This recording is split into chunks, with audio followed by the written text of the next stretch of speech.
Salam alaikum, j'espère que vous allez bien. Bienvenue dans la chaîne éducative pour améliorer mon français.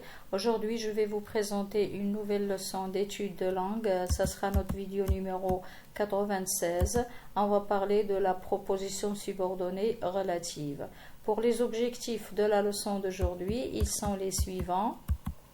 Définition et utilisation, formation de la proposition relative et enfin les fonctions que peut remplir la proposition subordonnée relative.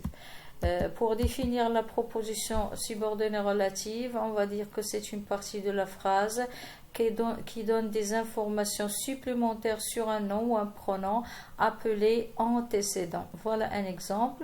J'ai un ami, cet ami habite à Rabat.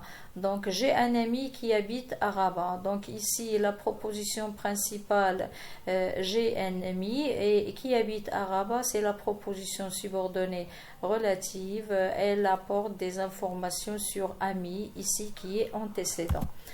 Pour le rôle, elle permet d'éviter la répétition, effectivement, donc pour ne pas répéter ami deux fois dans la phrase j'ai un ami qui habite à Rabat, on a utilisé la proposition subordonnée relative. Aussi pour apporter des précisions sur un élément déjà mentionné dans la phrase. Donc l'élément déjà mentionné dans la phrase est ami, donc on a apporté plus de précision en disant que en plus que c'est mon ami, il habite à Rabat.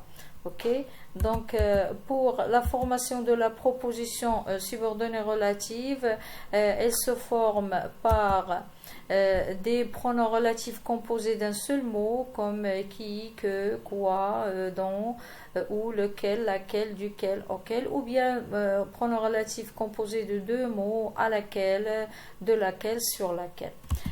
À noter aussi que ces pronoms se placent juste après l'antécédent pour introduire la proposition relative. Donc ces pronoms que je viens de citer, soit composés d'un seul mot, soit composés de deux mots, ils se placent directement après l'antécédent pour l'introduire, et aussi ces pronoms s'accordent en genre et en nombre. Pour la fonction de la proposition subordonnée, elle remplit plusieurs fonctions. La première, c'est sujet. Regardez l'exemple suivant. Le livre qui est sur la table est intéressant. Donc, la principale, c'est le livre est intéressant. La proposition subordonnée relative, c'est qui est sur la table. Donc, ici, elle remplit la fonction de sujet.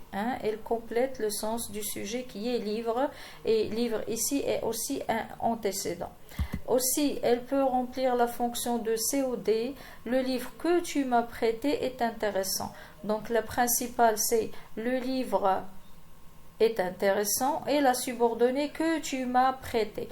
Que tu m'as prêté, ici remplit la fonction de COD.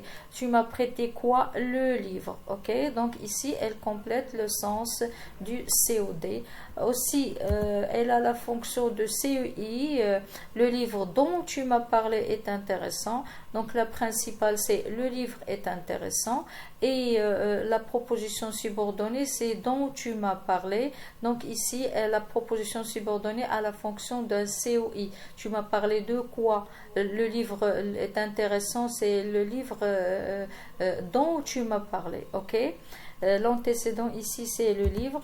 Aussi elle peut avoir la fonction du complément du nom. Le livre dont la couverture est abîmée est intéressant. Donc la proposition principale c'est le livre est intéressant. La proposition subordonnée c'est dont la couverture est abîmée. Donc on a ici donné plus d'informations sur le livre.